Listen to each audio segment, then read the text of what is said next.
แจ้งเตือนกับพี่กับน้องเฮาที่ไปม่วนไปซื่นกับปีใหม่2025ปีนี้เนาะก็ขอให้เดินทางด้วยความปลอดภัยแหละทางไกลจากอุบัติเหตุเนาะอาจารย์จะมาเตือนว่าปีนี้สงกรานต์ปีนี้ห้ามถือเครื่องแดงเนาะ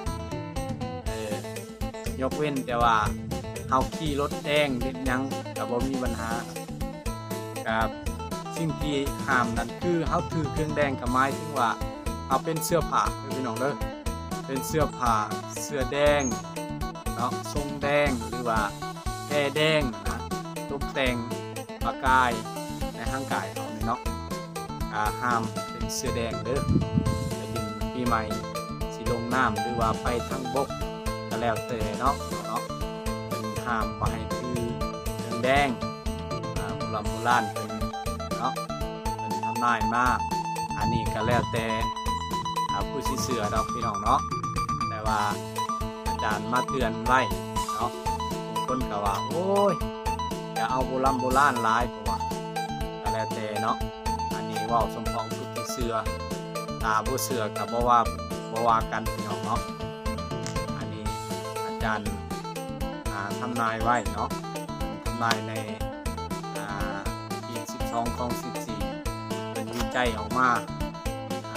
แต่ละปีพญายังสีลงมาคุ้มครองแต่ว่าปีนี้พญายักษ์คุ้มพันอันตรายแห้งเนาะแต่ว่าแล้วแต่ผู้สิเสือเราเนาะห้ามถือเครื่องแดงหรือว่าชิท่าตำหน้าตำตาก็ห้ามใส่เครื่องแดงหรือว่าชิยอมผมก็ห้ามใส่ผมแดงเนาะเพราะนั้นแหละพี่น้องเนาะ